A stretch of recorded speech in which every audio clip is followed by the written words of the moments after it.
What's up, ladies and gentlemen, boys and girls, grandpas and grandmas, I guess. I mean, it is unlikely, yes, I know, but it's not impossible, so don't count them out just yet. You never know. So it is Crucius from IntoStarCraft coming to you with yet another update video. Yes, you're gonna have to put up with my voice for another 15 to 20 minutes. I love it.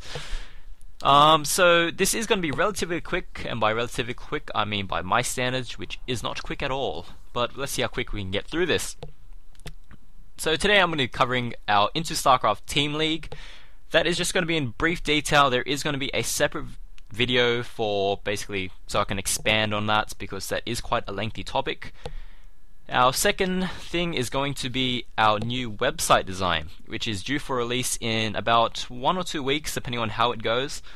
And along with that, there's going to be a couple extra features that we're going to be basically adding on to our repertoire. Next thing is going to be our changes in the way we operate. There is a couple things that are changing, nothing too major, but might as well make it official, I guess. And the final thing, unless I'm forgetting something, is going to be our new series that we're releasing, and one of those series actually has already been started, so we'll get to that when we get to that. Alright, right off the bat we have our IntoStarCraft Team League. This is the latest tournament we are running on the Southeast Asian server, and restricted only to the Southeast Asian server. Basically, we are doing a Team League, and that was a weird ass accent for that word, but yeah, we'll let that slide. Our IntoStarCraft Team League, it's basically restricted to Australian and New Zealand university and TAFE students only. Basically what we're doing is our Team League, which is similar to the GSTL. If you have no idea what the GSTL is, you really need to get under from that rock you were living in. But actually no, there is actually a GSTL coming up, so you should actually check that out. I'll add a link into the description box below so you can check it out, so you kind of know what this is about. But hey, I'll briefly explain it now. Basically, you have a team of a specific number of people, let's just say 4. Basically, each team selects one person to go up, they fight it out, the loser gets replaced by another person on their team. The first team to eliminate all of the opposing team basically wins, obviously. So that is the simple structure of a team league. Our tournament is going to be the qualifiers for the Team League. And yes, it's going to get somewhat confusing, but bear with me. Basically, each university is going to be competing internally. So it's just, for example, all University of New South Wales students competing. The top 4 will get selected to go into the Team League, and those 4 will face against the other universities. If you really want to know more detail about it, you can check the second video that's going to be coming out. That's going to be full details for that. I don't want to really clog up this video with basically all that junk, but I'm just going to announce it just so you know it's actually out there. That is starting on Sunday. That is Australian time. Well, not Australian time, but Asian time, if that kind of counts as a geographical location, I guess.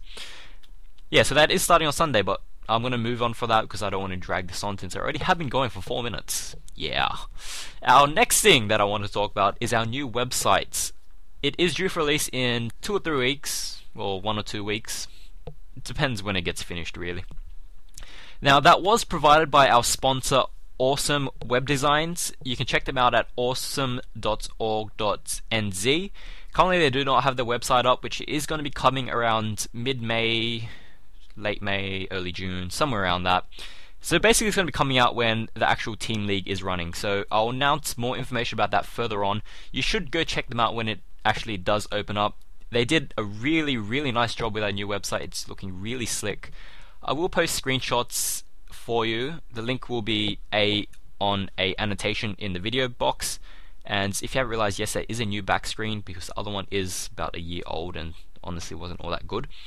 But yeah, it's going to be on an annotation as well as in the description box below. So go check them out and basically give us some feedback on whether or not you like it, and basically anything that you think we can improve on.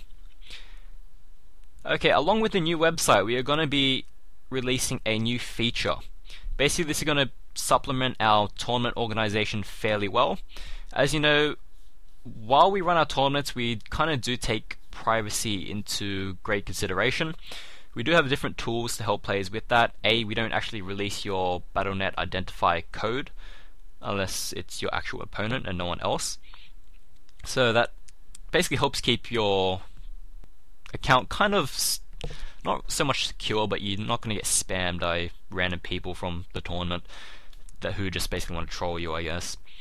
And along with that, we do have our different emailing tools, which basically allow you to contact your opponent without giving out your real email address, and of course on the other side of that, you're not going to receive their one.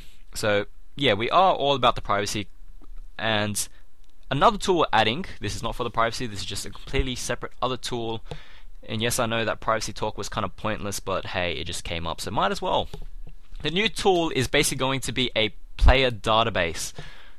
What this is going to do is we are going to record the different match results, store them into our database, and it's basically going to create a profile of yourself from the matches you have played within our tournament. So say if I played in the tournament and I won 20 out of 20 games. That is very unlikely, but hey, I am a baller. So that's going to be stored in. It's going to be stored in how many games I won against Zerg, Protoss, Terran, blah blah blah. And it's going to basically create statistics for us. So players can search up your name. You'll see that you won X percentage against Zerg, this much against Terran, Protoss, blah blah blah blah. Again, for privacy reasons, we are not going to release your Battle.net code along with your username. So for me, it'd just say Crucius rather than Crucius. Let's just say 123, for example. So check that out when that does get released. It's going to be kind of slow to start off with, but with our upcoming IntoStarCraft Team League, that will fill up relatively quickly, as well as the different tournaments we do have planned for the future. So that will take some time to build up, but hey, we'll get there eventually.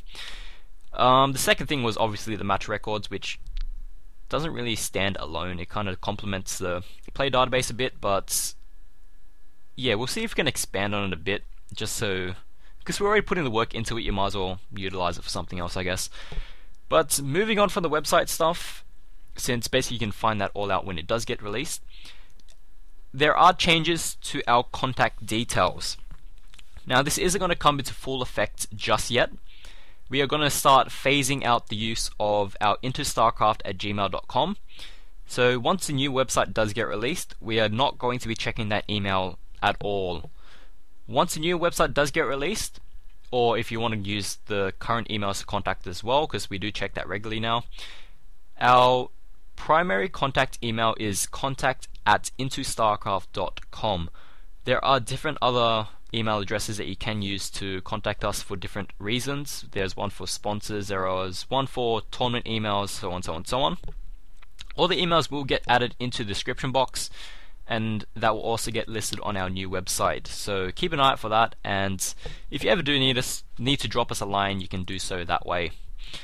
And basically that is the only change on how we actually work. Everything else is relatively the same. You can still use a contact form on the website. You can still send us a PM via YouTube or add a comment to the videos, whichever way you prefer, really. Okay, the next thing that I wanted to talk about, we are going somewhat decent with time-ish.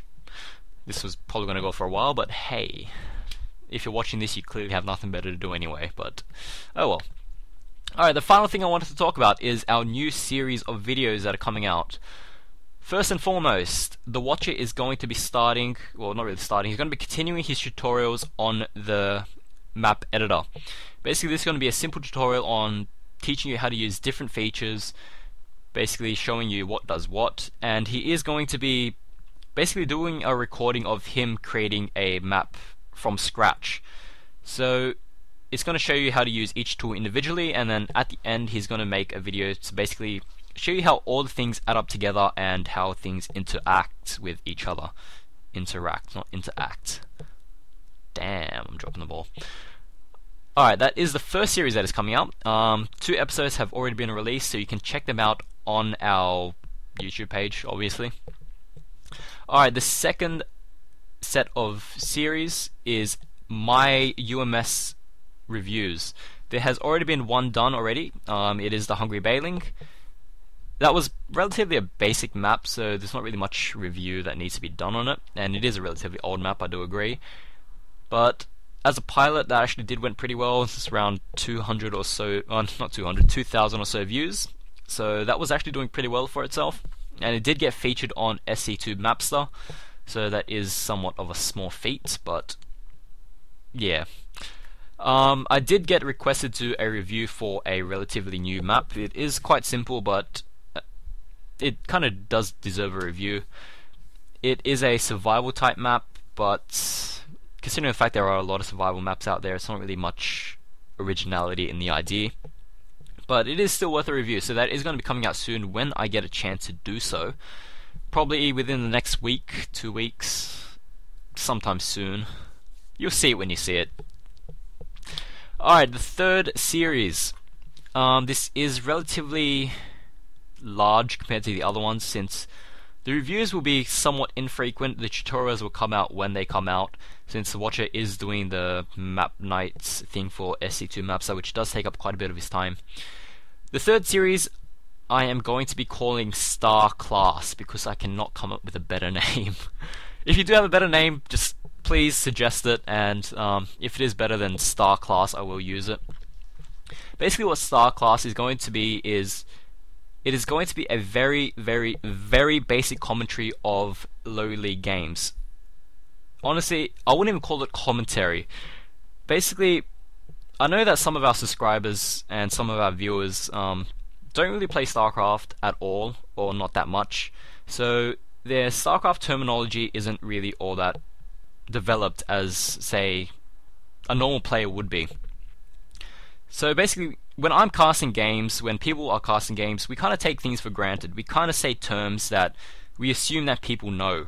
And of course, since StarCraft 2 is relatively large, we are going to get viewers that don't watch StarCraft, so they're not going to know what those terms mean. So basically what Star Class is going to be doing is, I am going to be basically doing a mock commentary, but instead of actually commentating what is happening, what the players are doing, what strategies they're using, basically I'm going to be talking about different terminologies and different aspects of the game. So I'll probably kickstart episode 1 with basically going through the different races, what different type of units are, what range units are, what workers do, the really, really basic stuff. So if you do know your StarCraft in and out, that series isn't going to be for you. But for some people who I know don't watch StarCraft, they just watch our videos because I kind of linked them to it. Yeah, I was sub-whoring, don't blame me. That is going to be somewhat tailored towards them. It is going to get more advanced as we go. It's not really going to be a series where we teach you how to play, because that's not really what we want to do, because in all honesty, I'm not really that high of a level player. I'm not really confident in teaching other people. I can give you hints here and there in the cast, but nothing too really solid. So basically StarCraft is going to be tailored to the low ends. Well, I wouldn't really say low end, more the people who casually play StarCraft or watch StarCraft. And yeah, that's basically about it. And it is around the 15-minute mark. Awesome. Still keeping on track. As far as I know, there is nothing really else to talk about. I have been blabbing on for 14 minutes now. Again, there is going to be a separate video for our IntoStarCraft Team League updates, so if you're interested, go check them out. The tournament is starting on Sunday, so the VODs will probably be up in about 2 weeks, but we'll see how we go for time, and I will keep you guys up to date. So feel free to leave any comments if you have any questions about what was said, or if you just want to flame me for being an idiot, go ahead. And yeah, now I'm just rambling on, so I'm going to stop it here. So this has been Crucius for IntoStarCraft for yet another update on the 13th of May, and I will see you guys next time.